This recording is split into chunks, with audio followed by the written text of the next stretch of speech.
ఇది చిన్న ఏజ్‌లో చేయించుకుంటే ఓకే. కానీ పెద్ద అయిన తర్వాత చేయించుకుంటే అది ముందుగానే సెన్సిటివ్ పార్ట్ మన బాడీలో. Yes. సో, తర్వాత. సో, అట్లాంటి చోట మరి మీరు కత్తెరలు పెట్టి కట్ చేసేసి చేశారంటే బ్లీడింగ్ ఎక్కువ అవుతా ఉంటది. మరి దానికి సొల్యూషన్ ఏంటి? సో ఇట్లాంటి వాళ్ళకి ఏంటి అంటే టైట్ స్కిన్ ఉన్న వాళ్ళనే మనం ఫైమోసిస్ అంటాం. అదే ఒకవేళ డయాబెటీస్ ఉండి టైట్ ఉంటే కనుక బెలనైటిస్ అంటాం. ఇట్లాంటి వాళ్ళకి ఖచ్చితంగా సర్జరీ ఒకటి ఆప్షన్. అయితే పాతకాలం దాకా మనం ఇప్పుడు కోతలు పెట్టే సర్జరీ కాకుండా కంప్లీట్ స్టేప్లర్ అనే సర్జరీ చేస్తాం. ఓకే. దీన్నే కేఎస్ఆర్ స్టేప్లర్ సర్కంసిషన్ సర్జరీ అంటాం. ఇది జస్ట్ 5 minutesలో అయిపోతుంది. హాఫ్ అన్ అవర్లో డిశ్చార్జ్ చేయడం జరుగుతుంది. మీరు చెప్పినట్టుగా ఎటువంటి బ్లీడింగ్ ఉండదు, ఎటువంటి వాపు ఉండదు, ఎటువంటి పెయిన్ ఉండదు, ఎటువంటి రికరెన్స్ అవకాశాలు ఉండవు. అంటే మళ్ళీ చర్మం అనేది పెరగదు. సో ఫస్ట్ చేసిన 2-3 రోజులు మాత్రం సెన్సిటివిటీ ఉంటుంది. ఆ తర్వాత సెన్సిటివిటీ పోతుంది అన్నట్టు. ఇక్కడ నా చేతిలో ఉన్నవే స్టేప్లర్స్ అంటాం. దీన్నే కేఎస్ఆర్ స్టేప్లర్స్ అంటారు. ఇది గోల్డ్ స్టేప్లర్. ఇది వెరీ ప్రీమియం స్టేప్లర్.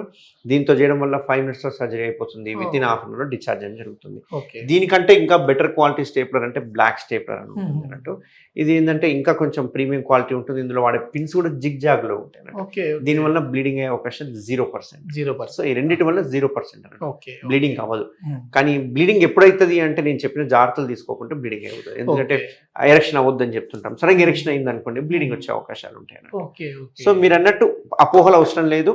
ఎటువంటి శీఘ్రస్ఖలనం ఉన్నా కానీ ఎరెక్టల్ డిస్ఫంక్షన్ ఉన్నా కానీ మన ట్రీట్మెంట్ రేంజ్ హాస్పిటల్లో మాత్రమే దొరికే కొన్ని స్టేప్లర్స్ ఉన్నాయి. దాంతో చేయడం వల్ల 100% ఈ ప్రాబ్లమ్ని సాల్వ్ చేస్తుంది.